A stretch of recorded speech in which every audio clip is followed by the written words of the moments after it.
ang gisulti ni Jesus sa mga tao tulog karon kayo ug hangtod karon murag lisod pa ni siyang sabton, pero ato laning i-simplify nga pag-ingon ni Kristo si Juan maoy labing dungganan or taas sa tanang mga tao nga natao dinhi sa kalibutan. Pero ang labing iwit sa gingharian sa Dios labaw pa ni Juan.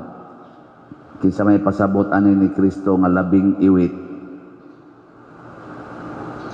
Ang dito ba langit ba? Kinsa may pasabot niyang labing iwit? Nya labaw pa ni Juan.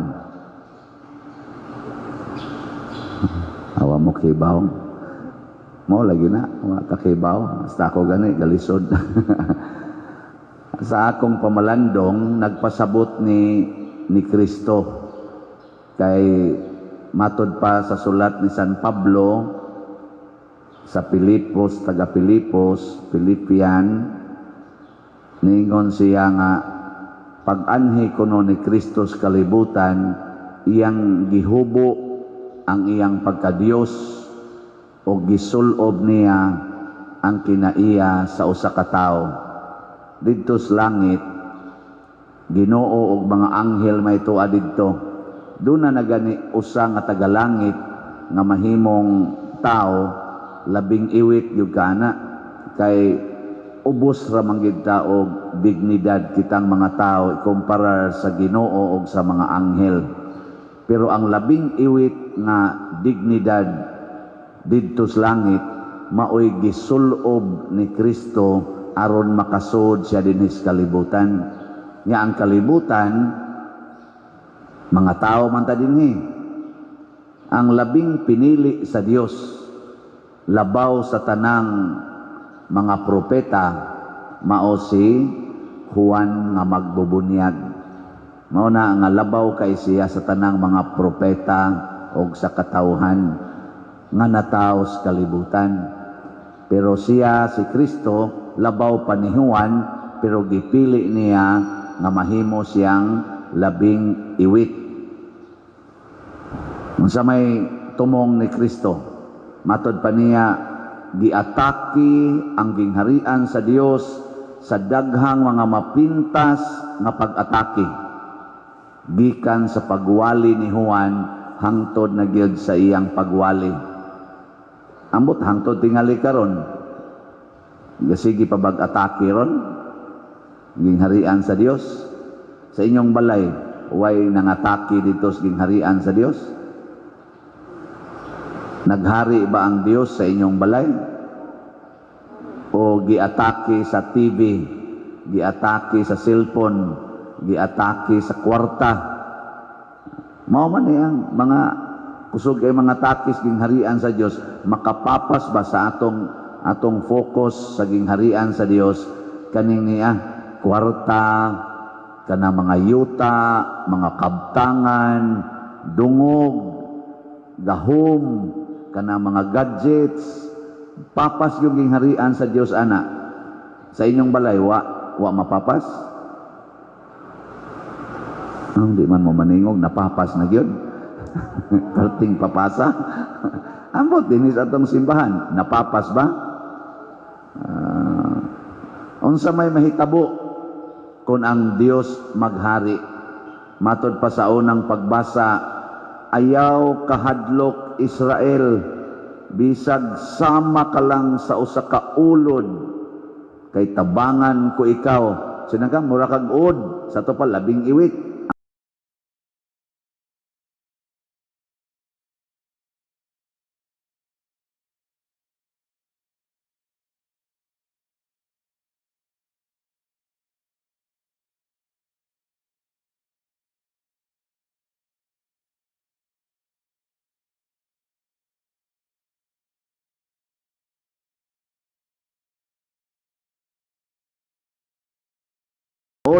Pero imong dugmokon ang kabukiran, imong himuong abog ang mga bungtod, purting ngilngigaan ang klasihas tao, kinsa mang tawhana dinhi ang maka himong abog sa bungtod. Aw karon Ginoo naa man siging kanabang say anak kanang kwariing ba. Basta nang 40 sa gyud tinuod abuga kana itang bungtod makuan mahurot nagka sanay nga nana kanang kabkabas bakho ba. 30 gyud tinuod nga abuga. Pero way gamitay bakho dugmukon. Sa to pa powerful kayo. Kinsa may mutabang niya sa Israel nga murag od. Kinsa man? Ang Ginoo sa Israel si Yahweh. Mao na iyang pasalig. Nya unsa may pasabot ani? Nakini di ay labing iwit. Kani bang mga labing iwit?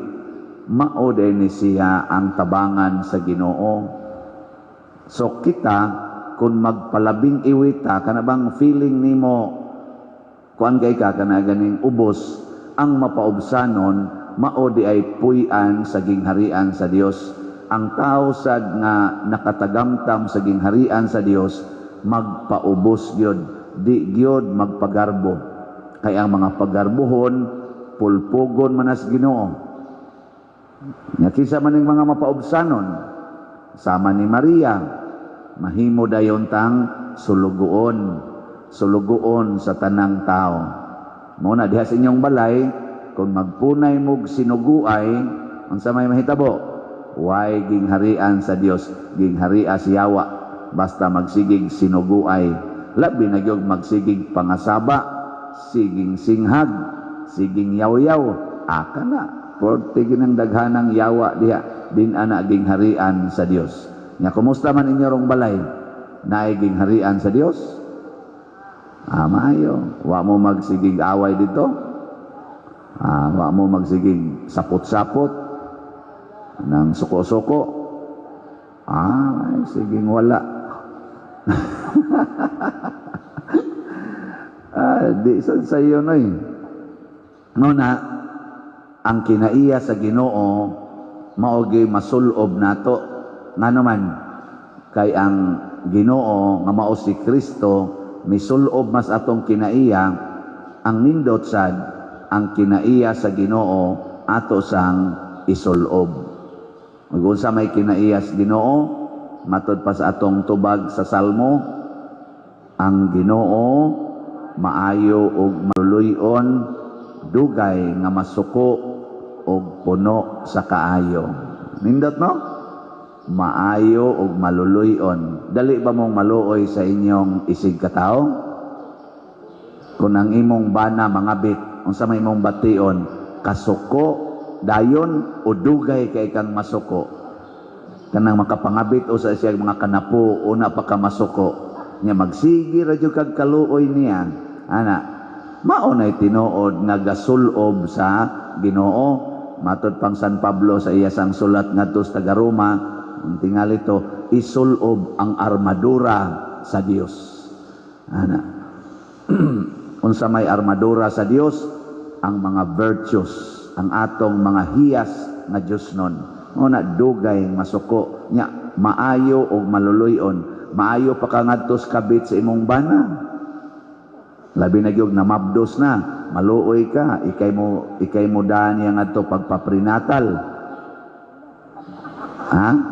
Labi na gyud wa siya kuyog ba kay sibat sa intaw silang balay kay gikabit mas imong bana, gibutang man dito apartment nya wa may moatiman niya. Nya mahibaw ka nga lisod intawong pagmabdos niya dito, ikay mo daan ngadto sa doktor. Maluoy ka dili. Oy tubag.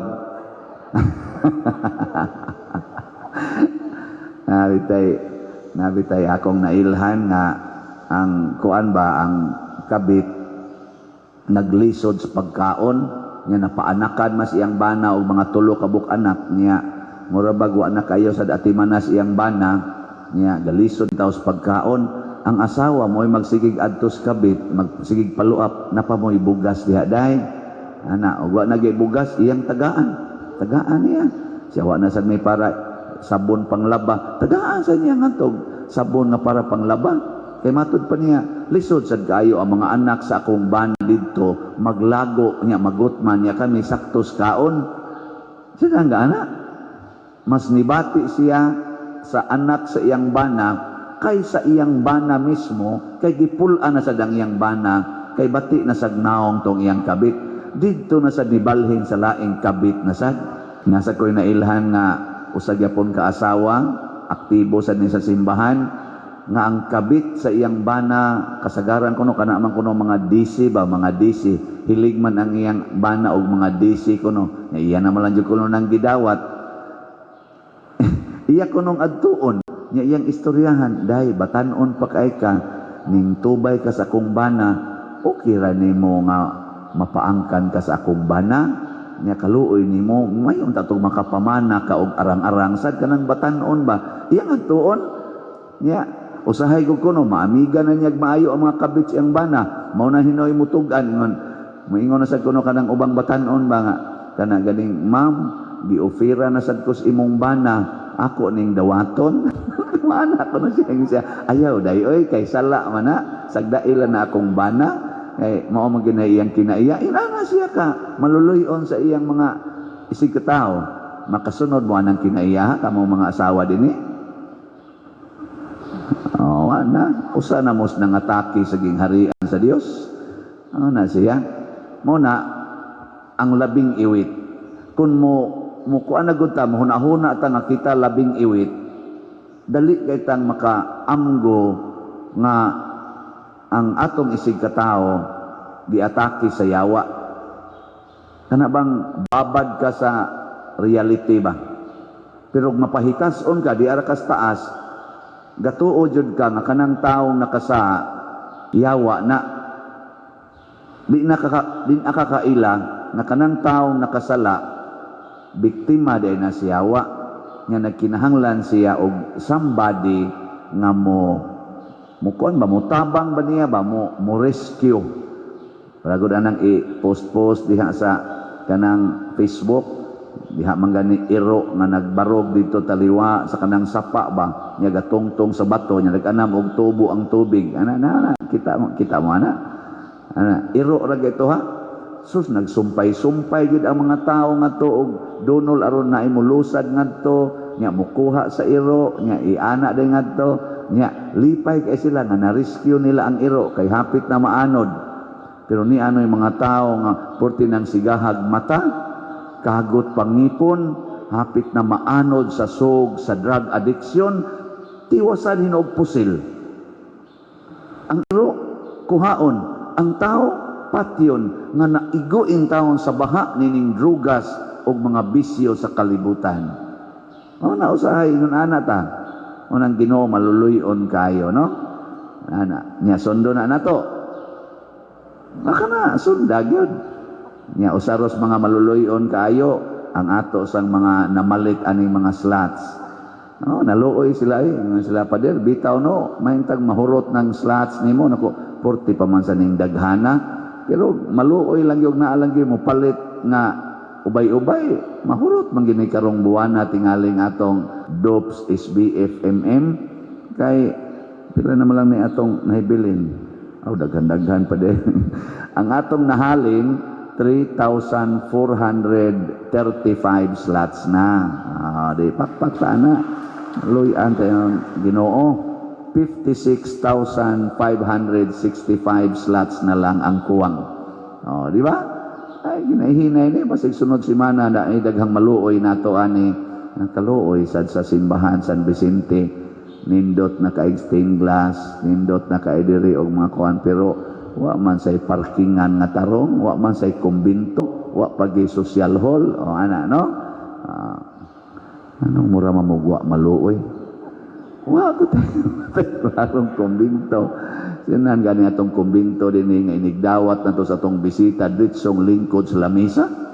Kay nga tuwa man tayo laing lugar diri kana ra man sangkan-ana namo, di ana ra sad mediha. Masakpan in taon oy nga mga bukog sa inununan ang among gihipos kay may bisitang mukalit og abot may man tong naatay kumbinto kay naatay dawatanan bas bisita di dayon maditsog ka kita diri ra ba in town so mga oba sa kanang inununan may lag kanang naay mga kuan, kadang naay mo donate na tong mga pagkaon ba sa mga litson, mga manok kay proud sa tang mo ana hatag.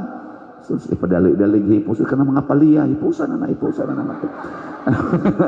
Ang mga inadad-ad ba nga mga paliya bagbutang ag itlog kay nagtipid in town kay atong ipatukod sa kumbinto sayang kayo ning mga slot ato ra sa ning kanon pero makan-an gid namo usahay noon. Sagdi lang gud basta palit na mog slot. Pero baya sa ato baya diring pagpaubos sa atong pag-angkon nga wa gid ta daghan baya mo hatag. No. Ambot ka mo nakahatag na ba ka mo? Nanibitas Father Arnel o sa manis mga pari nga mapaubsanon kayo. No, so nang-anawa siya mag-celebrate og birthday, karon pa kuno siya naka-celebrate og birthday sukad siya ni sod og seminaryo. Di sa ko katuon ni noon pero pero tinuod tingali ay kanang mapaubsanon sa niyang giangkon ba sila first time gini na kong gi-birthdayhan ko. Dugaya lagi niya ni bangon dito ambot wa ba ka sa ni mahubog kay gabi mong gisigihag kanta ni repeat na mig kanta wa man mo bangon tingali nakalitan gid siya unsa man ini ang kanta-kanta ngom kumaanad ani karon ato na ning anad-anaron dinhi og kuan nga naman siya ma-assign ato na ning anad-anarog birthday hangtod gini maadik niya ning birthday bitaw paubos ta daghan kayong muhatag ug ang unang muhatag mao gid ang Ginoo matud pa niya ay gyud kahadlok muna wag tangon taning mga kahadlok wag tangon taning atong mga kabalaka ang atong buhaton magpakalabing iwit kita sama ni Hesus aron mahimo sadtang labing kusgan o labing lig-on tungod sa gahom sa Ginoo manindog ta.